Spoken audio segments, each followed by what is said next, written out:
Good morning students. हम गणित में यूनिट 6 गुल्लक में पेज नंबर 92 पर आए हैं।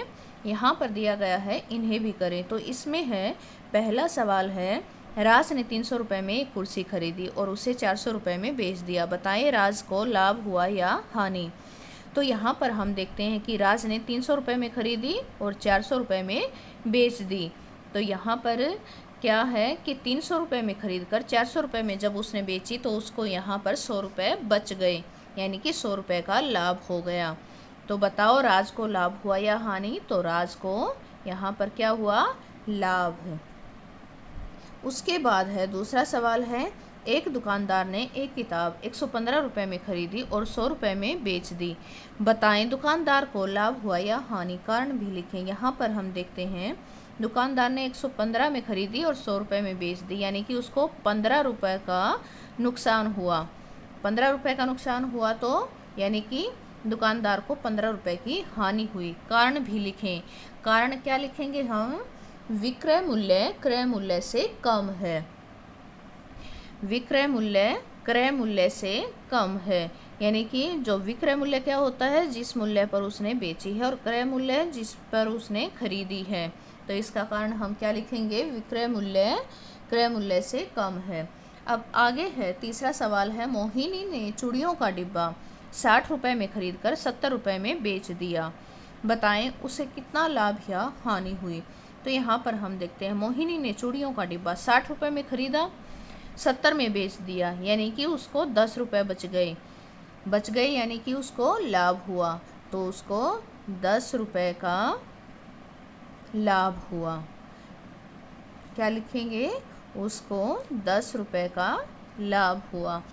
आगे है, सलमान ने एक बैग 300 रुपये में खरीदा, कुछ दिनों बाद उसे 280 रुपये में बेच दिया। तो उसे कितना लाभ या हानि हुई। तो यहाँ पर हम क्या लिखेंगे, विक्रय मूल्य और क्रय मूल्य। देखते हैं क्या है, क्रय मूल्य है 300 रुपये, उसने 300 रुपये में खरीदा, और विक्रय मूल्य है 280 रुपये जिस पे उसने बेच दिया। क्योंकि विक्रय मूल्य क्रय मूल्य से कम है इसलिए हानि हुई। यहाँ पर देखिए 300 में खरीदा था और 280 में बेच दिया, यानी कि उसको 20 रुपये की हानि हुई।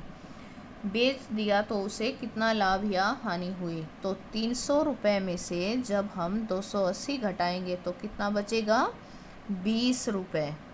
20 रुपये की हानि हुई। आगे है, दिनेश ने एक घड़ी 750 रुपये में खरीदी और 750 रुपये में महेश को दे दी। बताएं दिनेश को कितना लाभ या हानि हुआ। तो यहाँ पर हम देखते हैं इतने में ही खरीदी थी, इतने में ही बेच दी।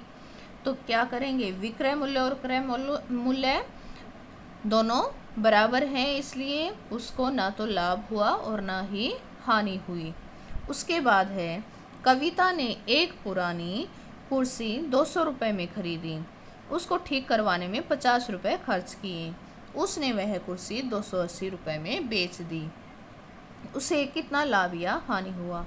तो यहाँ पर देखिए 200 रुपये में खरीदी और 50 रुपये उसके ठीक करवाने में लगा दिया, तो उसको टोटल कितने लग गए, 250 रुपये खर्च कर दिए उसने उस कुर्सी पर। 280 में उसने बेच दी।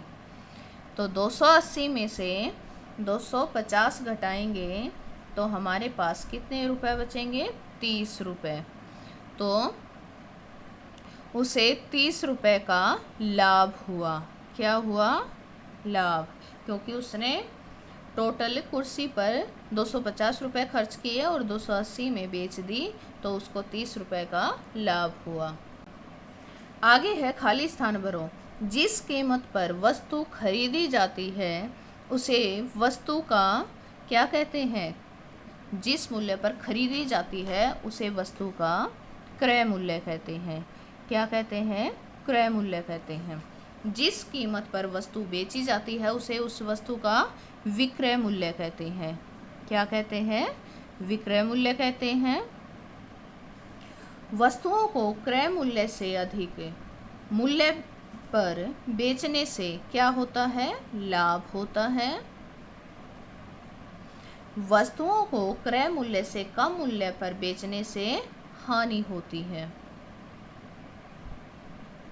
वस्तुओं को क्रय मूल्य पर बेचने से न लाभ होता है, यानी कि जितने में हमने खरीदी है उतने में ही बेचने पर ना लाभ होता है और ना ही हानि। तो यहाँ पर हमारा पाठ 6 गुल्लक कंप्लीट होता है। आज के लिए हम यही करेंगे।